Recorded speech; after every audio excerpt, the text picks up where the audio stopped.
Well, I'm the Nostalgia Critic. I remember it so you don't have to. And seeing how we are still in the month of Nostalgia-ween,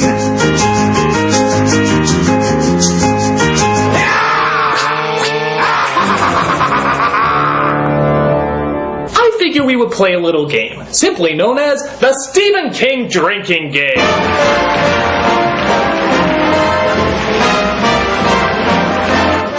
Stephen King. His prose are great, but his stories are crap. He has wonderful setups, but disappointing payoffs. He creates some great characters, and fortunately you get to see them over and over and over again.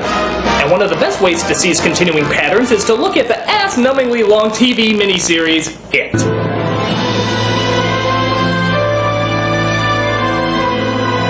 Based on the Stephen King book of the same name, it is another one of those films that loves to succumb to the melodramatic cliches that always seems to make it into every one of his stories. But what really surprises me is how many people say they're actually afraid of this movie. And that's why I've invented this drinking game to calm your nerves. There's a lot of movie to watch and a lot of booze to drink, so let's take a look.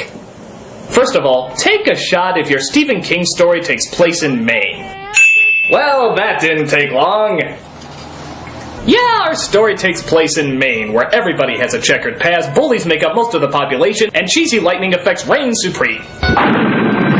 In this particular town, we come across a girl who sees a rather unusual sight.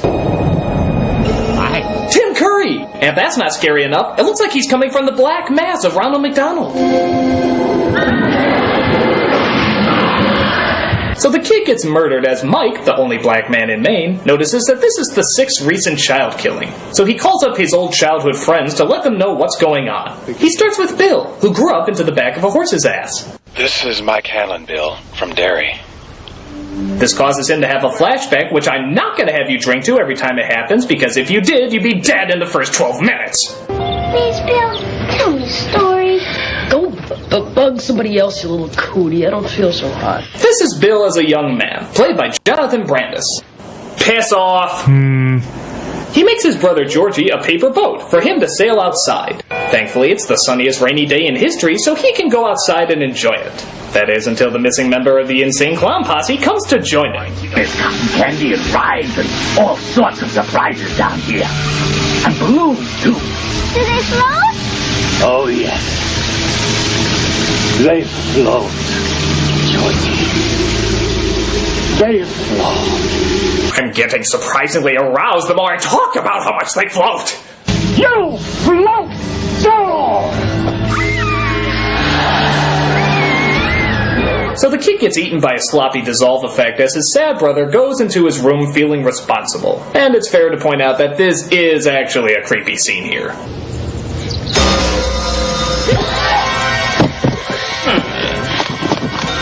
The book starts to have its time of the month when Bill calls for his folks to see it. But the parents, surprisingly, don't seem to see the blood on the book. What were you doing in Georgie's room? Nothing. Dad, listen! I don't want you ever coming in here again, son. Do you understand? How dare you try to mourn the loss of your one and only brother! Cut back to the present day as grown-up Bill decides it's time to go back to Maine. Leave? Have you lost your mind?